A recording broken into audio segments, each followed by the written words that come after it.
All right, hi. This video is going to be about hundredths and decimals. So hopefully you already watched the video that reviews tenths, and now we are moving to hundredths. So very quickly, again, this is our place value chart. So we have the decimal place right here. So I know everything on this side of the decimal is a whole number. So I know I have my ones, my tens, my hundreds, and I know I have my thousands. And then I know everything this side of the decimal point is getting smaller, and I have my tenths, and now I have my hundredths. And if I were to keep going, which we'll do in 5th grade, I would have my thousandths, and I know that it keeps going on and on and on and on. And this way it gets bigger and bigger and bigger numbers, and this way they are worth less and less and less and less. So again, these are wholes. I have one whole thing, I have 10 whole things, I have hundreds of whole things, whereas this side, I have 1/10 of a whole thing. I have 1/100th of a whole thing. So those are getting smaller. So again, if I can relate this to money, and I think it helps make sense, anything over here is like dollars. So I have my ones, I have my tens, I have my $100 bills, and anything over here is my cents because it's less than a whole, it's less than $1. So it makes sense when we write money, say I have $54.25. What I think is I have 54 whole dollars, and then here I have in my tens place, I have a 2, so that means it's worth 20 because tenths are technically would be, if we're thinking about money, that would be like considered my dimes. Dimes worth 10 cents, and it makes sense because there are 10 dimes in $1. And then here 5, I have my hundredths, which also makes sense because pennies are worth 1 cent out of 100, and there are 100 pennies in $1. So I have 2 tenths, 5 hundredths, which is 25 cents. So if we can keep relating it back to money, which is something that we have background knowledge on, I think it will help make connections between tenths and hundredths. So right now we're going to express fractions in hundredths. So again, we started here with tenths. I can see that I have 1 out of 10 colored in, and here I have a number line. I have 0, and there's 10 hops between 0 and 1. Again, fractions are trickier for number lines because a fraction can be cut into anything in the world, so you always have to count the number line, whereas decimals are always either cut into tenths, hundredths, thousands. It's never cut into anything else at this point, so we know that there has to be 10 hops between 0 and 1 whole if we're working with tenths.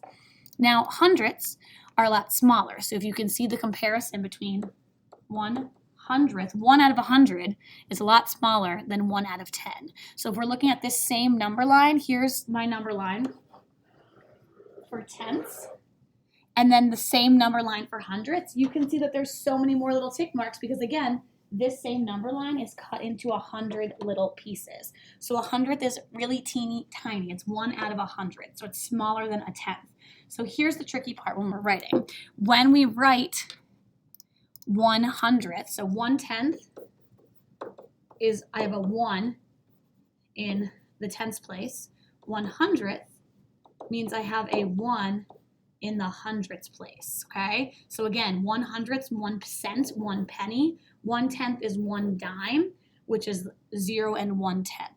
So they look different. You need to make sure that you're reading and writing the number the correct way. So if I were going to write these, I have 4 hundredths. Again, a lot of kids want to write that. That says 4 tenths. That does not say 4 hundredths. 4 hundredths needs to look like 4 cents or 4 pennies. I have a 4 in the hundredths place. 5 hundredths, I have a 5 in the hundredths place. Again, this says 5 tenths. The other one says 5 hundredths. 6 hundredths means I have a 6 in the hundredths place. 8 hundredths means I have an 8 in the hundredths place. You can always check to see if it's right if you read it the way that it's written and if it matches the word form.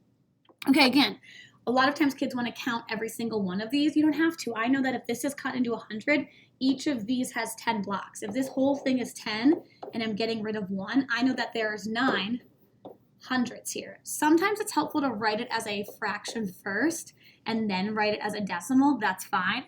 Just make sure that you're thinking that this is in the hundredths place. I have 9 out of 100, or 9 pennies, or 9 cents. This one, again, I know this whole thing is 10, 9, 8, 7. I know it has 7 out of 100, which I know looks like that. I have 7 hundredths. All right, let's try the next one. We have a number line. So here's where things are a little tricky is a lot of times we want to look, this is 0 and it goes all the way to 1/10. It does not go to 1 whole. So we are only working between 0 and 1/10. Sometimes what I think of is it says, let's see, this is 0, this is 100th. So this would be 200ths, 300ths, this would be 400ths, 500ths, 600ths, 700ths, 800ths, 900ths, and this would be 10 hundredths.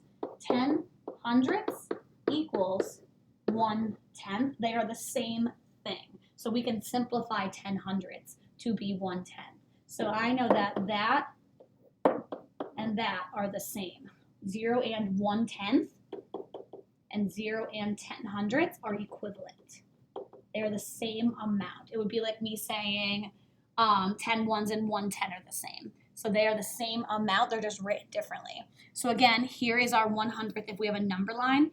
This number line right here is just a piece of a whole number line. So this is between 0 and 1 whole. There's 100 hops.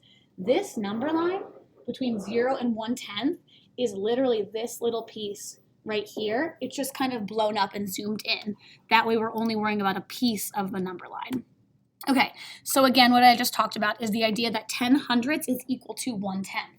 Again, if I have 10, 6, 7, 8, 9, 10 in the hundredths place, I can regroup it and make it 1/10. It's the same thing if I have my ones and my tens place. If I have 10 ones, I would regroup, I don't know if that's 10, for that to be 1/10. Same thing, we are working a base 10 system. Every time I can make a group of 10, I can regroup to the next place value. So visually up here, if I have 10 hundredths, I would just regroup that for 1/10. It would be like having 10 pennies. I wouldn't carry around 10 pennies. I would regroup that for 1 dime. All right, so the question then is, are 9/10ths and 90 hundredths the same thing? So again, are 9/10ths and 90 hundredths the same? So if we're thinking about money or we're thinking about decimal, I write 9/10ths like that. I would write 90 hundredths like that. Well, we have to think value-wise. If I have 9/10ths or 9 dimes, that's 90 cents. And if I have 90 pennies, that's 90 cents. So then yes, these two are equivalent. I'm just adding the 0 at the end to change it. So here I have 9 dimes, here I have 90 pennies. They are still worth the same. I just read them differently and write them differently. This one says, what is 2/10ths and 5 hundredths written as a decimal? So we have a place value chart. So that means I have 2 in the tenths place and I have 5 in the hundredths place. So I would have 25 hundredths. All right, now what we're going to do is start writing some word form as decimals. So I have 14 hundredths. That means I have 14 pennies. Guys, if I have 14 pennies, that means that I'm going to trade in 10 of them for a tenth, and I have 4 pennies left over. If that says 14 hundredths, I read this as 14 hundredths. I need to make sure that I'm regrouping. If I have my place value, these are my tenths, these are my hundredths. I can't put 14 in one place value. I regroup and put 1 in the tenths place and keep my 4 that I can't regroup yet in the hundredths place. So again, I have 0 wholes. I have 3 in the tenths place and I have 2 in the hundredths place. I read that as 0 and 32 hundredths. This one, again, I see right here, I have 10, I have 11 hundredths. So I would write that as 0 and 11 hundredths. Again, I'm taking this 10, regrouping it in the tenths place. I have 1 hundredth left over.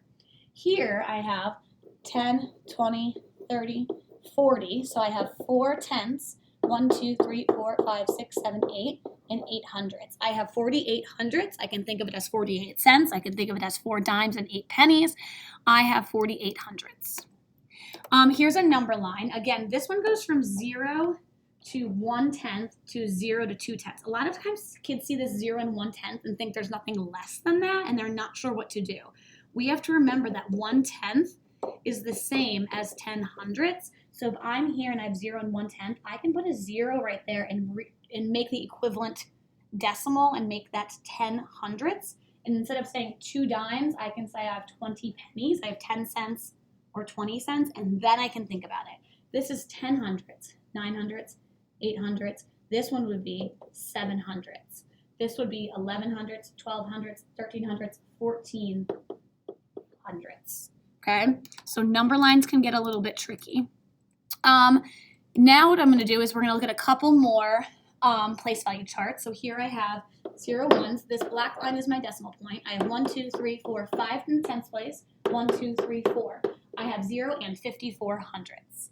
Same thing here. I have 0 and I have 0 tenths. Oh, but look at 1, 2, 3, 4, 5, 6, 7, 8, 9, 10, 11, 12, 13. I can't write a 13 in the hundredths place, so I'm going to take 10 of these and I'm going to regroup them for a tenth.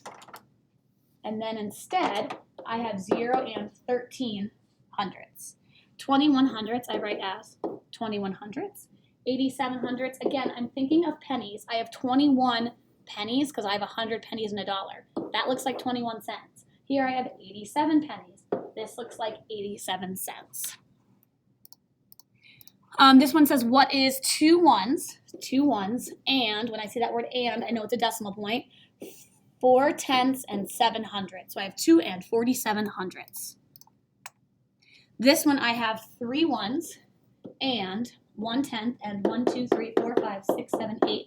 3 and 18 hundredths. This one says 4 ones and 9 tenths, 1 hundredths. I have 4 and 91 hundredths. Again, I see I have 1 hole, I have 2 holes, and I have right here 10 of my hundredths. I can write it like that, 2 and 10 hundredths. Technically, I can write 2 and 1 tenth. The reason I'm going to write 10, though, is because if they wanted me to write this in tenths, they would have made it into 1 bar, and I would have seen I had 1 tenth. So technically, I should be writing 2 and 10 hundredths, but I would take 2 and 1 tenth as well because they are equivalent. Number line. This one says 3 and 4 tenths, 3 and 5 tenths, 3 and 6 tenths. Again, sometimes we look at that and we think, well, what in the world could be between 3 and 4 tenths and 3 and 5 tenths? Again, if I'm going to think about tenths, I'm going to regroup it and think about pennies. So if I have 4 tenths, I know that's really 40 cents. So I have $3.40, or 3 and 40 hundredths, 3 and 50 hundredths, 3 and 60 hundredths. And now I can see, oh, that's 3 and 40, 3 and 41, 3 and 42, 3 and 43 hundredths. This is 3 and 50. I'm going to go backwards 1, 3 and 49. This is 3 and 60. I'm going to go backwards 1, 3 and 59 hundredths. Okay. All right. So this one is mixed numbers. If I were to write 1 and 53 hundredths, I read it exactly as I write it. 1 and 53 hundredths. I can write it just like that as a mixed number, just like we did with tenths. So this one says, I read this as 3 hundredths. I don't know what I'm doing, so I have 3 hundredths.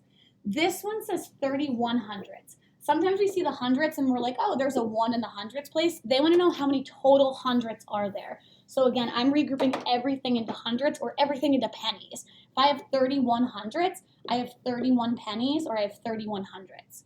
I have 6 and 17 hundredths. I see I have the 7 in the hundredths place, but I need to keep going. If I have $6.17 and I want to know how many pennies are that, I know that there's 100 pennies and $1. So I have 617 pennies, or 617 hundredths. 2 and 9 hundredths. If I have $2.09, I know that's 209 pennies. So I have 209 hundredths. I just want to regroup everything to hundredths. If I were going to write this, I would say 78 and 41 hundredths would be how I would read it correctly. Remember, we're not saying the word point. This says find the missing number in expanded form. So if I were going to expand it, I'm thinking of the value of each thing. The 2 isn't worth 2, it's worth 20. I have 0. I can put the 0, I can leave it, but I'm going to put it right now. And then now I'm in my decimals. This 3 is not worth 3. This 3 is worth 3 tenths. And this 9 isn't worth 9. The 9 is worth 9 hundredths. I could also do this in fraction form, where I write the same thing, but instead of writing 3 tenths as a decimal, I could write 3 tenths, and instead of writing 9 hundredths as a decimal, I can write it as 9 hundredths as a fraction. Again, both are expanding because I'm thinking about the value of each number. All right, place value. What is the value? Value is how much is it worth of the 1. This one is not worth 1. It is worth 1/10. This one is not worth 1. It is worth 1 hundredth because it's in the 100th place. This one is worth just 1 whole, and this one is in the tens place, so that 1 is worth 10. Again, thinking about the value is how much is it worth. Money, $1. I know $1 is 100 cents or 100 pennies. If I were going to write this, we should already know how to do this. This is using our background knowledge. 17 cents. I have 17 cents, 70 cents. I'd write like that. 7 cents is 7 hundredths. I would write like that. So again, we're applying what we know to solve money. The last thing, if you are confused at all or you want some more practice, you can do in your workbook. The pages that go with hundredths are, in your workbook, pages 5, 6, 7, and 8 would be really helpful for you to review if you want to practice on your own. All right, bye guys.